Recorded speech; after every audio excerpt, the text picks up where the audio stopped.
So I was just about to ask nga kasi diba it should be funny to you. Has there been a joke na super funny sa'yo tapos hindi benta? Oo. Or baliktad rin naman na parang Or baliktad. iffy ka na parang hindi masyado benta sa akin pero nung binitaw mo, tinry mo lang sa open mic, bentang-benta. Oo, marami. Marami. Marami. Yun yung importansya talaga ng open mic. Oo. Yun. Sobrang kaming jokes na, na natatawa ka pero hindi nakakatawa sa iba. Yung naalala nyo na bomb moment nyo. Yes. What's the worst that you've bombed or flopped? Baka po pwedeng i-joke nyo sa amin. Yes. Dami. Baka ito yung Oo, test dami, audience for no? that. Yung joke ba o yung binitawan namin yung joke na yun? Or yung senaryo na bumomba Talagang kami? bumomba. I think both, maybe. Oo. Kahit ano, Okay, kahit ano, sige. kahit ano. Ano nga yung joke? Dahil naghahanap ako ng... Siguro, meron isa overseas na mental block ako. So, Oh tapos, my God. Yeah. parang 1 minute na. Ang tagal na akong nakaganon lang.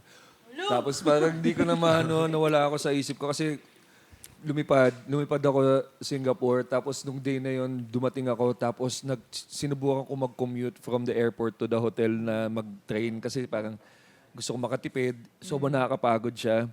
So, pag nakakating ako ng hotel, baka alas 3, wala nang tulog, alas 8 yung show. So, parang pagod na pagod, nilabang ko. Tapos, yun pala yun, pag wala kang pahinga, may chance na Mamahinga ka na talaga. Oo, parang ganun eh. Oo, Pag kasi yung bumabomba ka feeling, talaga, yun yung gusto dying mong on maglaho. stage. Oo, Oh. yun, oo. So, isipin mo, nilipad ka, tapos putya, nawawala ako sa set ko. Yun yung nakakatakot. So, parang nagtitigan lang kami ng audience.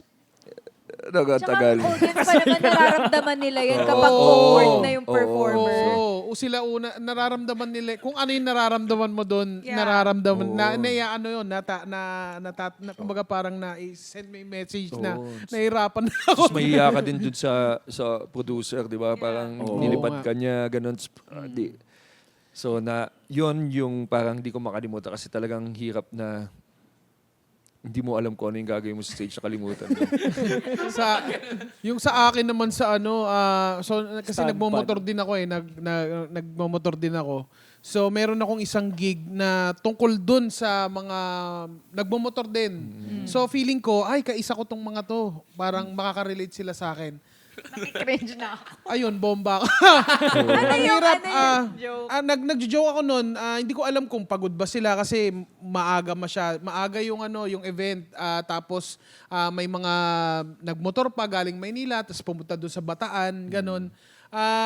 Talagang mararamdaman ko na nahirapan talaga ako nung na yun. Masasabi ko sa sarili ko talagang bumobomba ako nun. Pero kailangan ko siyang gawin kasi kailangan yun dahil bayad ako eh.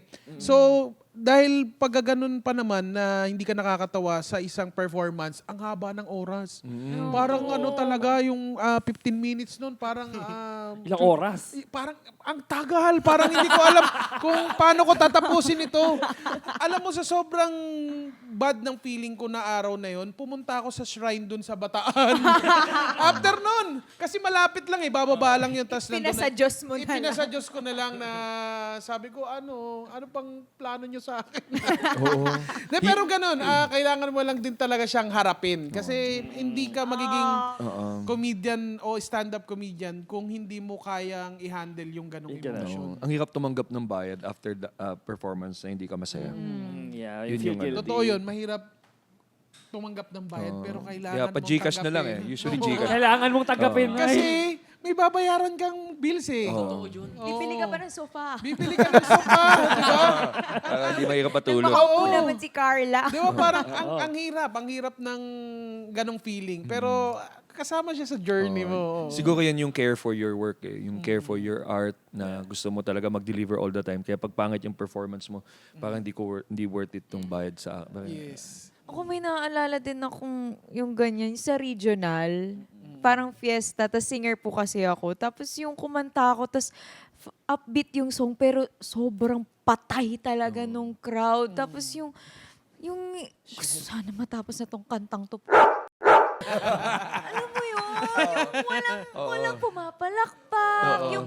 Tapos yung feeling mo na gusto mo, di ba, nasa stage ka, yung gusto mong bumaba para makihalubilo, pero parang wag na lang. Oo. Parang wala namang papansin sa akin pag bumaba ako ng stage. Tapusin na lang natin to. Ang ginagawa ko dyan, naghanap ako yung 2 taong nakikinig na tumatawa. Yun. So parang doon ako Sa kanya ka, madalas oo. yun yung mga You nag-hire perform sa... to them na lang. Madalas yung mga nag-hire sa'yo yun.